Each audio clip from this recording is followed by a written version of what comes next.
Good morning. तो आगे बढ़ते हैं। हम लोगों ने हाइजेनबर्ग के अनिश्चितता के सिद्धांत को बहुत आसानी से समझ लिया था और वहाँ पर हम लोगों ने क्या निष्कर्ष निकाला था कि कोई भी दो विहित संयुग्मी चर राशियाँ, a pair of canonical conjugate variable, तो उनको आप किस तरह से लिख रहे थे, उनकी अनसर्टेनिटी का जो प्रोडक्ट था वो h×2 या h/4π से बड़ा या उसके बराबर था। ठीक है ना। सिंपली अगर स्थिति और संवेग की बात की जाए तो हमने क्या लिखा था, delta Q delta PQ is greater than equal to h×2। ये h×2 भी लिख सकते हो या इसको आप h/4π भी लिख सकते हो, क्योंकि h क्रॉस क्या होता है, h/2π होता है, दोनों एक ही बात है। ठीक है ना। तो अब हम क्या करते हैं, इस हाइजेनबर्ग के अनिश्चितता के सिद्धांत के कुछ अनुप्रयोग करते हैं, यानी कुछ इवेंट्स हैं जिनको आप इस सिद्धांत का यानी इस स्टेटमेंट का प्रयोग करते हुए या इस एक्सप्रेशन का प्रयोग करते हुए आप उनको समझाने का प्रयास करोगे। तो उसमें जो सबसे पहला है वो है हमारा नाभिक में इलेक्ट्रॉन का अनअस्तित्व या non existence of electron in nucleus. ये तो आप जानते हो कि जो इलेक्ट्रॉन होता है वो नाभिक में नहीं होता है। नाभिक में कौन कौन होता है, न्यूक्लियॉन्स होते हैं, प्रोटॉन और न्यूट्रॉन। लेकिन आपको ये दर्शाना है कि हाइजेनबर्ग के सिद्धांत के आधार पर आप किस तरह से दर्शाओगे कि नाभिक में इलेक्ट्रॉन नहीं होता है। और ये वेरी इंपॉर्टेंट है, मैक्सिमम, ठीक है ना, इसकी प्रोबेबिलिटी रहती है एग्जाम में पूछे जाने की। ठीक है ना। कुछ ऐसे कॉम्पिटिटिव एग्जाम भी होते हैं जिनमें physics as a optional subject होता है, वहां पर भी ये क्वेश्चन बहुत बार आता है। ठीक है ना। हम कभी कभी जब इस लेक्चर सीरीज में कभी एक दिन ऐसा आएगा तब हम क्या करेंगे, कुछ ऐसे कंपटीशन एग्जाम जिसमें किस तरह से क्वेश्चन पूछे गए उसको भी हम डिस्कस करेंगे, तब आपको और मजा आएगा। अभी हम क्या करते हैं, थोड़ा टॉपिक को फटाफट आगे बढ़ाते ताकि कुछ सिलेबस कवर हो जाए। तो इसको हम करते हैं, आप बहुत ध्यान से समझिएगा, बहुत ईजी है। Non existence of electron in nucleus. तो अब हम इसको करेंगे कैसे, तो आप देखिए, हम एक काम करेंगे, हम ये मानते हुए चलेंगे कि इलेक्ट्रॉन नाभिक में स्थित है।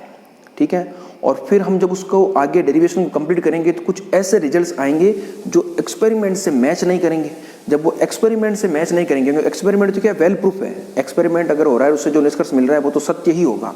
और आप जिस थ्योरी को लेकर के चल रहे हो उससे जो निष्कर्ष निकाल रहे हो, अगर वो एक्सपेरिमेंट से मैच हो जाते तब तो आप जो कह रहे हो वो सही है, अगर नहीं हो रहा तब जो आप कह रहे हो वो गलत है। तो हम क्या करेंगे, नाभिक में इलेक्ट्रॉन के अस्तित्व को लेकर के चलेंगे और उससे कुछ निष्कर्ष निकालेंगे, और वो निष्कर्ष हम देखेंगे कि जो एक्सपेरिमेंट से निष्कर्ष मिल रहे हैं उसके मैच नहीं हो रहे हैं, तब हम क्या कह देंगे कि नहीं, जो हम लेके चल रहे थे, जो हम मान के चल रहे थे वो सत्य नहीं है। तो हम क्या मानेंगे, और देखिए आपको पता है जो नाभिक होता है उसकी कोटि कितनी होती है, उसकी कोटि होती है फर्मी मीटर की कोटि की, यानी जो नाभिक है उसकी रेडियस जो होती है वो क्या होती है आपकी लगभग 5 × 10⁻⁻15 मीटर। ठीक है ना। और यहाँ पर मान लो कहीं इलेक्ट्रॉन है जो भी वेलोसिटी से चल रहा है, इसी प्रकार की स्थिति है नाभिक। ये क्या है, नाभिक है। एटम की तो होती है 10⁻10 और नाभिक की होती है 10⁻15 मीटर के कोटि की, 5 × 10⁻15 मीटर। ठीक है। अब हम क्या करेंगे, हम इसमें ये मान के चलेंगे, मैं लिख रहा हूं, आप नोट करते रहिए साथ में, यदि नाभिक में इलेक्ट्रॉन के अस्तित्व को स्वीकार किया जाए, मैंने क्या कहा, हम ये लेंगे कि नाभिक इलेक्ट्रॉन में स्थित है। अब आप इस चीज को नोट कीजिए कि अगर इलेक्ट्रॉन इस नाभिक के अंदर स्थित है तो आप सोचिए, और हमें पता है इलेक्ट्रॉन की पोजीशन को आप निश्चितता के साथ तो बता ही नहीं सकते हो, तो उसमें अनिश्चितता होगी, तो कितनी अनिश्चितता होगी। अब आप सोचिए, देखो ये पूरा नाभिक है, इसके अंदर पूरा, तो इलेक्ट्रॉन इस नाभिक में कहीं भी स्थित हो सकता है। तो अगर उसकी स्थिति में अनिर्धारण देखना चाहे, उसकी स्थिति में अनिश्चितता देखना चाहे, ठीक है ना, या नाभिक इलेक्ट्रॉन नाभिक में कहाँ स्थित हो सकता है, तो वो 5 × 10⁻⁻15 मीटर की रेंज में कहीं पर भी स्थित हो सकता है। मैंने बताया था ना, वेव बना करके 2 से 4 मीटर वाला, 4 से 6 मीटर के बीच में कहीं भी, उसी प्रकार से इलेक्ट्रॉन नाभिक में इस रेडियस में कहीं भी स्थित हो सकता है। तो हम क्या लिखेंगे, यदि नाभिक में इलेक्ट्रॉन के अस्तित्व को स्वीकार किया जाए तो उसकी स्थिति में अनिश्चितता नाभिक की त्रिज्या की कोटि की होगी। ठीक है ना, समझ गए इस चीज को आप, अनिश्चितता क्या होगी, नाभिक की त्रिज्या की कोटि की होगी। ठीक है ना। The uncertainty in position is order of the radius of nucleus if we assume electron is situated in the nucleus। समझ किस चीज को आप? यदि नाभिक में इलेक्ट्रॉन के अस्तित्व को स्वीकार किया जाए तो उसकी स्थिति में अनिश्चितता नाभिक की त्रिज्या की कोटि की होगी। अर्थात आप क्या लिख सकते हो? आप ये लिख सकते हो delta Q is equal to R यानी रेडियस, वो हो जाएगी 5 × 10⁻⁻15 मीटर। ये स्टेटमेंट मेरे हिसाब से आप समझ गए होंगे इस डायग्राम से, ठीक है। और हम लेके चल रहे हैं इलेक्ट्रॉन को नाभिक में। अब आप आगे क्या लिखोगे? आगे आप लिखोगे हाइजेनबर्ग के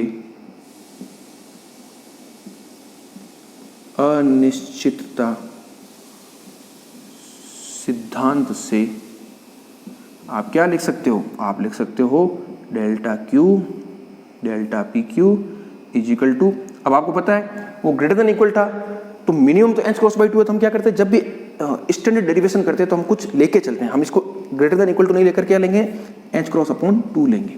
कभी कभी आप क्या करोगे? इसको h× ही ले लोगे, तो वो हम हमारी सुविधा के अनुसार देख लेते हैं, लेकिन h×2 से कम नहीं होगा। ये मिनिमम अनसर्टेनिटी प्रोडक्ट है, आप याद रखिए। ये 3/4 हो सकता है, ये 3/2 हो सकता है, h× हो सकता है, h5 कुछ भी हो सकता है, लेकिन h×2 से कम नहीं होगा, h×4 नहीं होगा। तो हमने क्या ले लिया? हाइजेनबर्ग के अनिश्चितता सिद्धांत से हम क्या लिख सकते हैं? Delta Q dot delta P Q is equal to h×2। तो यहां से आपके देखो डेल्टा पी क्यू क्या निकल जाएगा? पी क्यू निकल जाएगा। h× का मान क्या होता है आपको पता है? 1.054 × 10⁻34 जूल सेकेंड, और 2 और डेल्टा क्यू क्या है? आर के बराबर है। आर क्या है? 5 × 10⁻⁻15। तो इसको जब आप सॉल्व करोगे तो आपके मान कितना आएगा? आप खुद देख लीजिए। ये 10 एक पावर कम हो जाएगी तो ये आ जाएगा आपके 1.054 × 10⁻20, और पी की यूनिट क्या होती है? पी होता है mv, तो kg मीटर पर सेकेंड, तो ये हो जाएगा kg मीटर पर सेकेंड, ठीक है। तो ये किसका मान आ गया?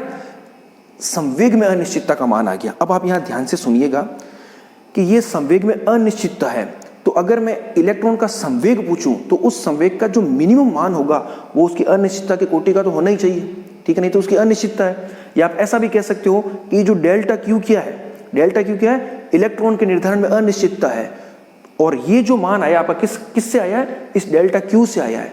तो जब इतने मान की स्थिति में अनिश्चितता है तो मिनिमम क्या होगा? इतने मान का संवेग तो होगा ही होगा। मैं अभी एक लाइन लिखूंगा, उसको आप ध्यान से सुनिएगा और देखिएगा। यहां तक आप नोट कर लीजिए। अब मैं आगे लिख रहा हूं। अब आप देखिए मैंने क्या लिखा? इलेक्ट्रॉन का न्यूनतम संवेग उसमें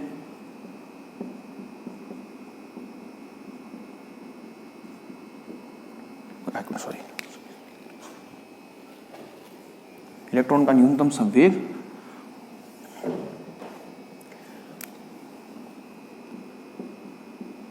उसमें अनिश्चितता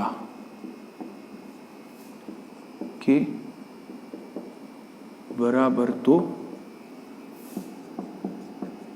होना ही चाहिए। आप समझ गए इस चीज को? उसमें यानी संवेग में अनिश्चितता, इलेक्ट्रॉन का न्यूनतम संवेग, कंफ्यूजन लगे तो आप यहां लिख लीजिए उसके संवेग में। अब ये करेक्ट है। इलेक्ट्रॉन का न्यूनतम संवेग उसके संवेग में अनिश्चितता के तो बराबर होना ही चाहिए, उससे ज्यादा हो सकता है लेकिन उसके बराबर तो होना ही होना चाहिए। तो यहां से आप क्या लिख सकते हो? यहां से आप लिख सकते हो P minimum is equal to delta P Q, और उसका मान क्या आ जाएगा? 1.054 10⁻20 kg मीटर पर सेकेंड। ये क्या आ गया? इलेक्ट्रॉन का न्यूनतम संवेग आ गया, ठीक है ना। किस कारण से? क्योंकि इलेक्ट्रॉन के स्थिति में अनिश्चितता को हमने क्या लिया था कि मिनिमम, हमने क्या कहा था? इतनी तो अनिश्चितता होगी। वो मिनिमम अनिश्चितता थी स्थिति के निर्धारण में, तो स्थिति के जो निर्धारण में अनिश्चितता थी तो उसके रिवर्स क्या हो जाएगा, उसके संवेग के निर्धारण में निश्चितता होगी। तो ये क्या है, उस इलेक्ट्रॉन के संवेग के निर्धारण, P क्या है, उसके संवेग का मान है, तो संवेग के निर्धारण में निश्चितता क्या है, इतनी होगी। क्योंकि ये मान आया कहाँ से है, ये डेल्टा पी क्यू से आया, और डेल्टा पी क्यू कहाँ से आया, डेल्टा क्यू से आया है।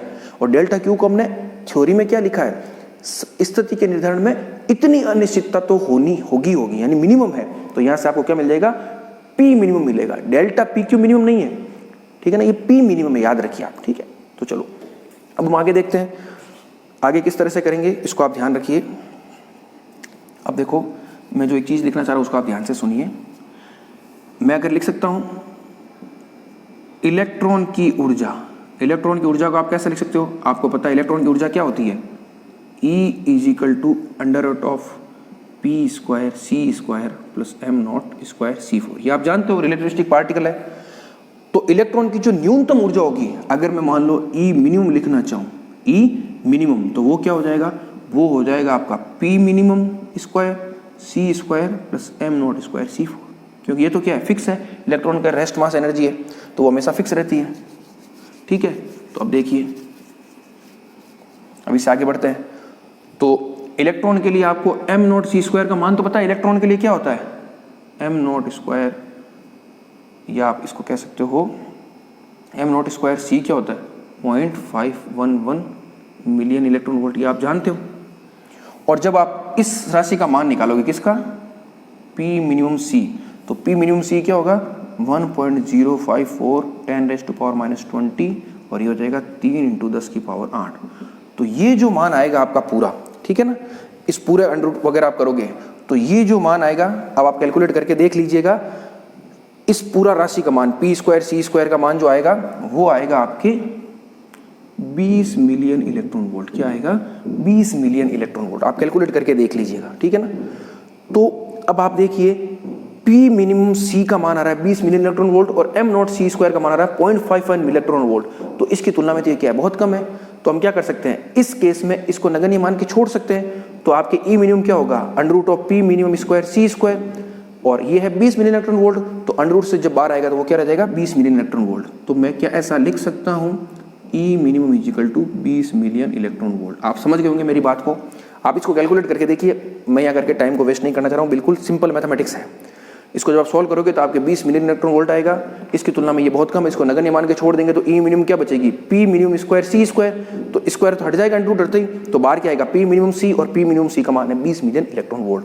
तो ये क्या आ गई, इलेक्ट्रॉन की न्यूनतम ऊर्जा आ गई। कब, जब हम इलेक्ट्रॉन को नाभिक में स्थित मान के चल रहे हैं। यह ऊर्जा इलेक्ट्रॉन की तब आई है जब हम नाभिक में इलेक्ट्रॉन की एग्जिस्टेंस को मान रहे हैं। अब क्या है, कुछ अल्फा डीके, या आप ऐसा कह सकते हो बीटा डीके एक्सपेरिमेंट हुए थे। अल्फा डीके क्या, बीटा डीके एक्सपेरिमेंट हुए थे, उसमें हमने, एक वेट कीजिए,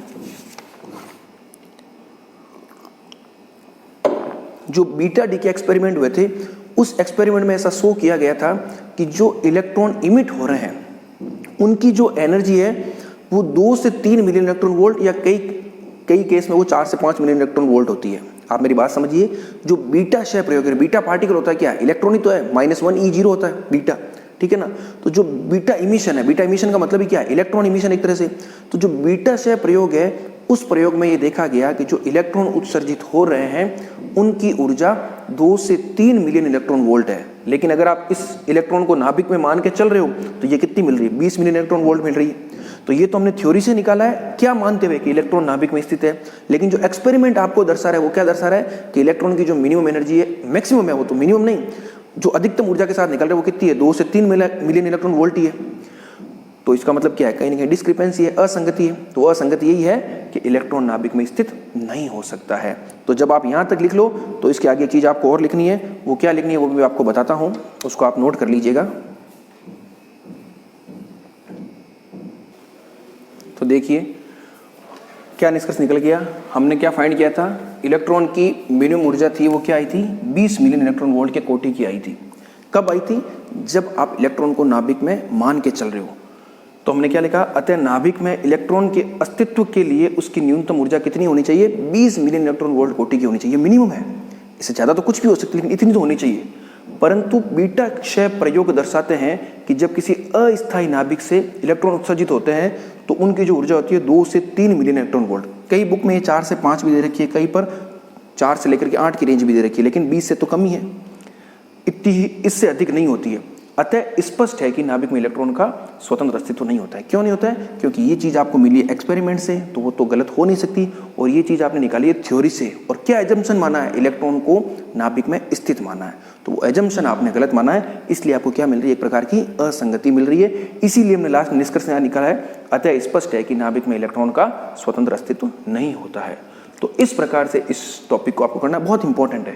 अब इसी प्रकार से हम क्या करेंगे, 3-4 अनुप्रयोग है, उनको सबको हम अलग अलग तरीके से करते रहेंगे।